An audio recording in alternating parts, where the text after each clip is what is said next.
السلام عليكم، واش اخباركم؟ لاباس عليكم بخير؟ وعدنا بعد غياب طويل. وشكرا للناس كاملين اللي كيسولوا فيا في الانستغرام، اللي كيجيو عندي كاملين في الفيديوهات اللي قدام كيسولوا فيا فين غبرتي فين غبرتي. الحمد لله انا رجعت، كنت غبرت لظروف خاصه والحمد لله انا رجعت، وكنتمنى يكون هذا اخر غياب ليا في القناه، ونبداو ان شاء الله بدايه جديده. بلا ما نطول عليكم الهضره غادي نمشي مباشره لسرد احداث وقائع قضيه اليوم.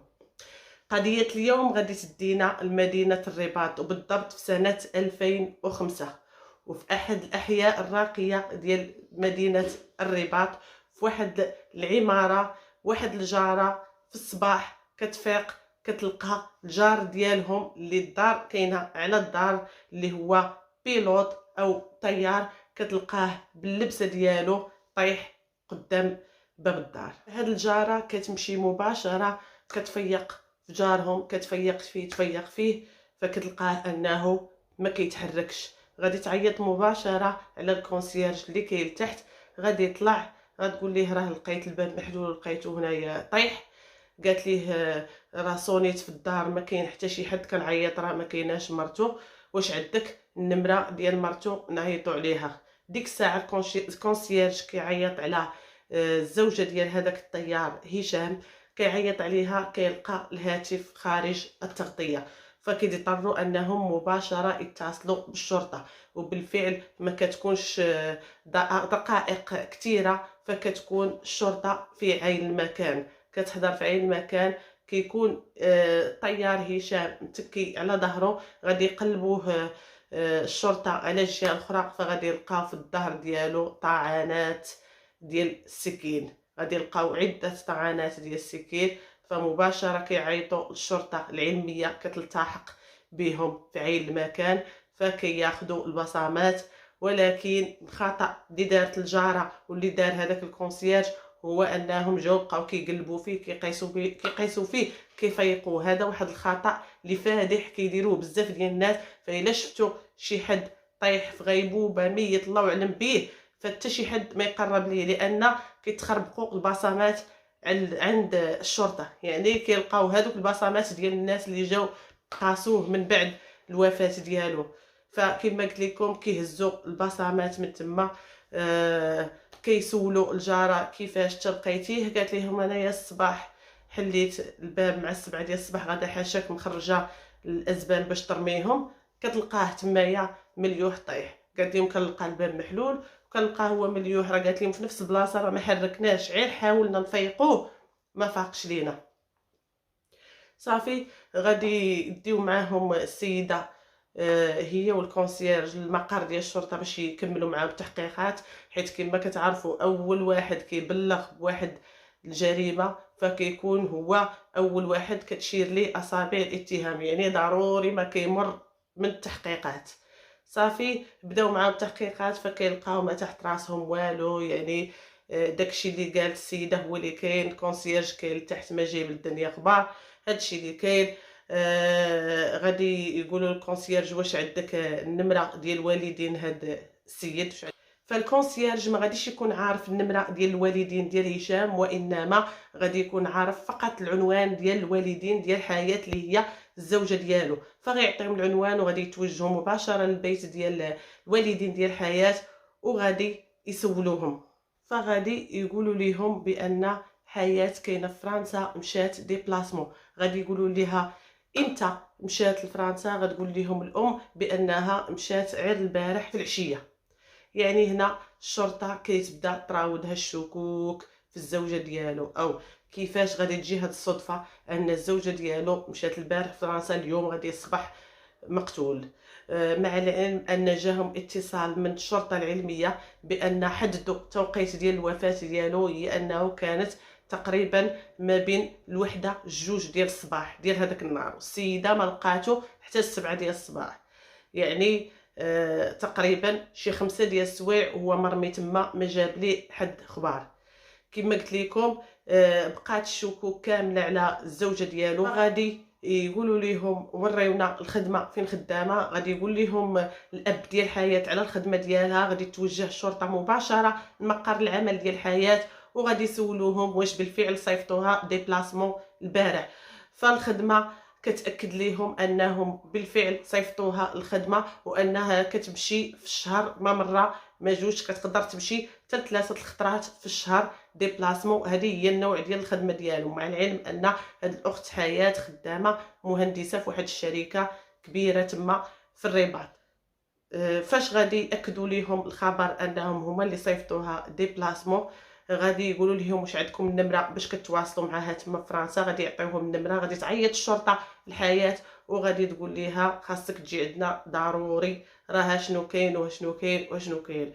وبالفعل حياه فكيجيها انهيار وهي في الهاتف، يعني ما غاديش تصدق الموضوع ديال الموت ديال الزوج ديالها. فغادي يجي واحد الانهيار، غادي يقول لها دابا البكا خليه من بعد تجي لهنا ضروري، خصك تجي، خصنا نعرفوا شكون اللي دار هاد الفعله. مع العلم ان الاخت حياه كانت حامل في الشهور الاولى، يعني كان عندها الشهر الثالث، وكانوا فرحانين وكانوا زعما عايشين في السعاده. حتى الجيران كيشهدوا ان يعني ما كانتش بيناتهم شي خلافات ولا هذا، حيت كانوا داروا على الجيران كاملين سولوهم واش كتسمعوا شي صداع، واش عمرهم تناقشوا كي دايره الحياه ديالهم. يعني الجيران كاملين شهدوا بانهم واحد الناس اللي ترونكيل كيبانوا متفاهمين، ما عمرنا ما سمعنا صوتهم كي راه مرتو كتوحل. هادشي اللي كاين. وغادي قبل ما نكمل لكم القصه نعطيكم واحد النبذه على هشام. هشام هو الوحيد ديال ابويه كما قلت لكم، واحد الولد اللي مربي ولد الفشوش. خسروا عليه فلوسهم، قراو احسن قرايه. من بعد ما شد الباك ديالو وشد لا ليسونس ديالو، فهو دخل قرا في الاقسام التحضيريه، ومن بعد دخل المدرسه العليا ديال الطيران، قرا فيها المده ديال 5 سنوات وتخرج. في الاول كان مساعد ديال الربان، ومن بعد سنتين فولا هو الربان ديال الطائره. يعني كانت غاده الامور ديالو مزيانه، كان غادي في واحد المسار اللي زوين وكلشي كيشهد ليه بحسن الخلق، لدرجه حتى الاطفال الصغار في الحي ديالهم كاملين كانوا كيحماقوا عليه، كانوا يشوفوه كيجيو يجريو عنده دائما، كان يدور معاهم، كان يشري لهم شي حاجه زوينه، شي ديال الحلويات اللي يجي يفرق عليهم. كان محبوب عند الاطفال تمايا في الحي ديالهم. يعني واحد الانسان كلشي كيشهد ليه بحسن الخلق. وبالنسبه للحياه فهي كذلك الوحيده ديال والديها، يعني هو الوحيد ديال والديه وهي الوحيده ديال والديها.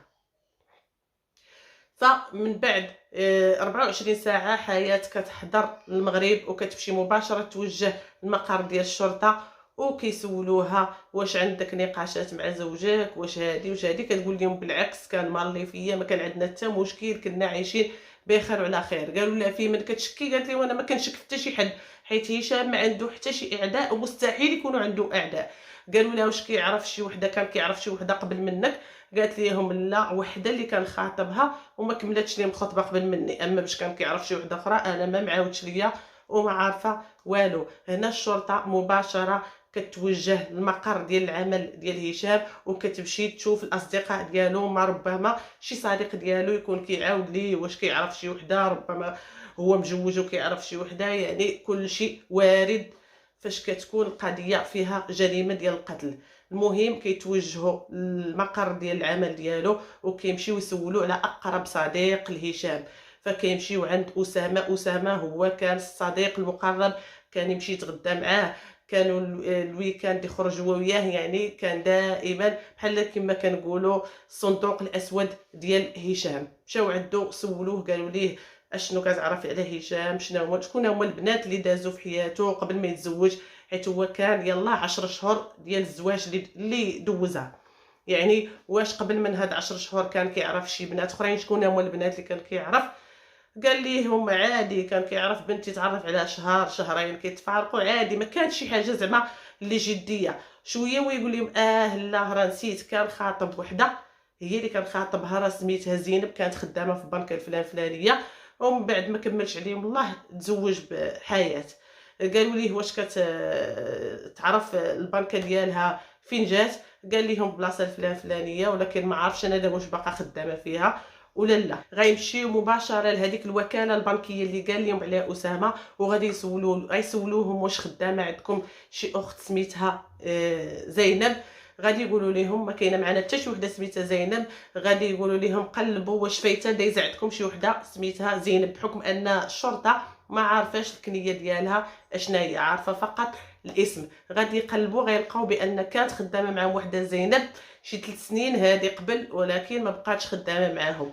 غيقولوا لهم عطينا العنوان ديالها، غادي يعطيهم العنوان، غادي يمشيو مباشره العنوان اللي عطاوهم. غادي يسولوا، غادي يلقاو بان السيده رحلات من هذاك العنوان. غيسولوا تما الجيران، ربما شي حد يعرف فين تحولات. حتى شي حد ما عارف فين تحولات. وحده اللي عارفه الدار ديال والديها، الدار ديال والديها كاينه في حي يعقوب المنصور. غادي تعطيهم العنوان، غادي يمشيو مباشره يتجهوا للبيت ديال زينب. ملي غادي يمشيو غادي يلقاو والديها، غيسولوهم على زينب. غيقولوا لهم زينب عام هادي ما بقات جات زارتنا، عام هادي ما عرفنا عليها اخبار، ما بقاتش باغا تجي الدار والديها، تبدلات ولات واحده اخرى. قالوا لي واش كتعرفوا فين تسكن؟ قالوا لي راه كتسكن راه كاريه عير بيت مع الجيران في بلاصه فلانيه.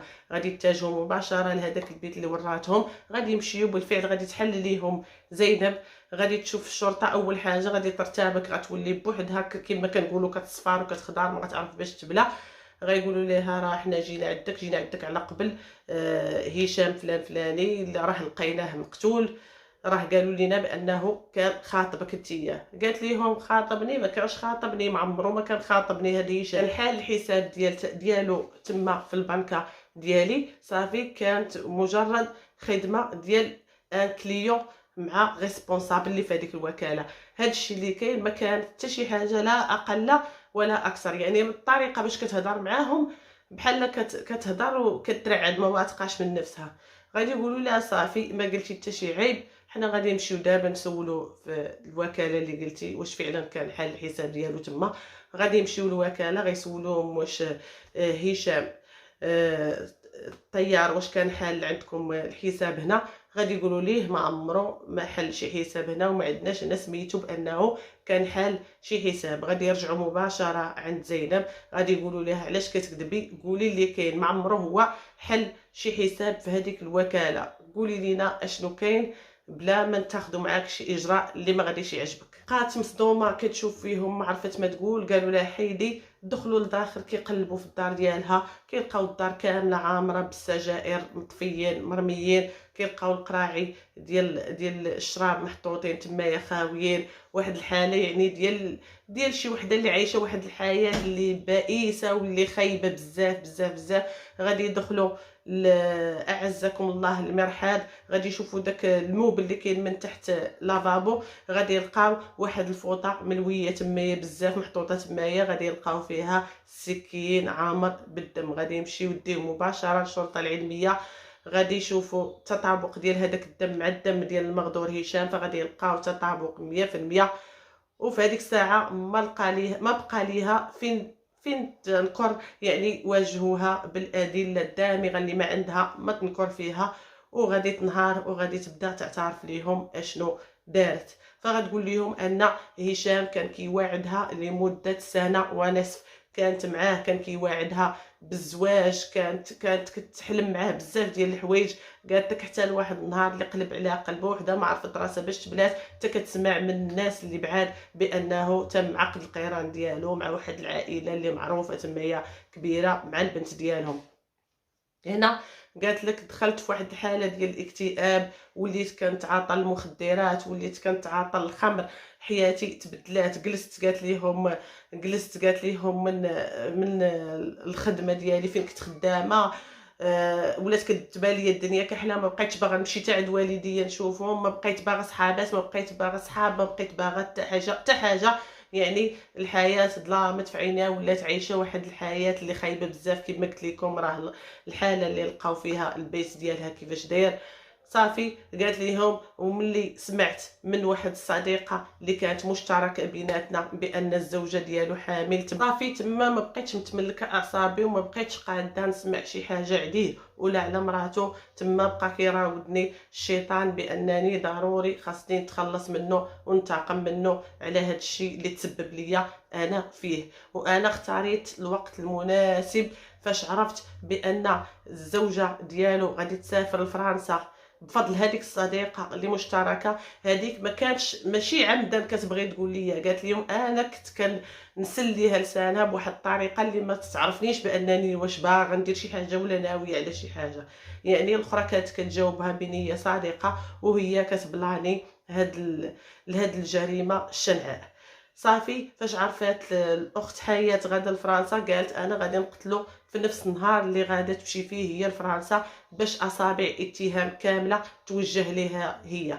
وبالفعل داكشي اللي دارت، فجات هي العماره قبل، هي عارفه بانه غادي يجي، كانت عنده رحله من المطار ديال باغي المطار ديال محمد الخامس، ومن بعد غادي يجي بالسياره ديالو حتى للدار فين ساكن.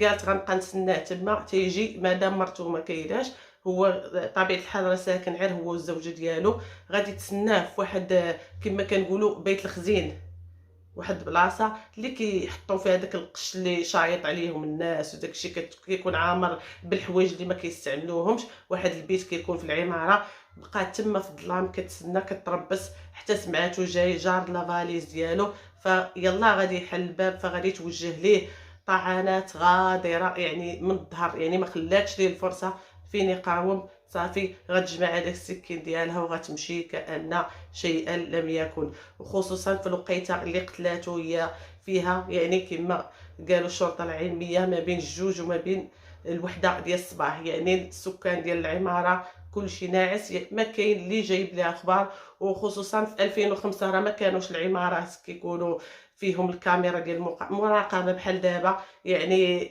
دارت ما بغات والروح عزيزه عند الله، فصيفطوها بتهمه ديال القتل العمد مع سبق الاصرار والترصد، وغادي يحكموا عليها ب 30 سنه نافذه. وهي الان راه باقا داخل اسوار السجن.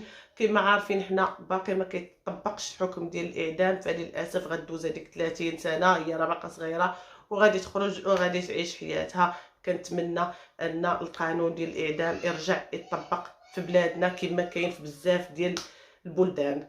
وكتكون هنا سالات القضيه ديالي ديال اليوم. كنتمنى يكون عجبكم السرد ديالي، وكنتمنى نكون خفيفه ظريفه على القلوب ديالكم.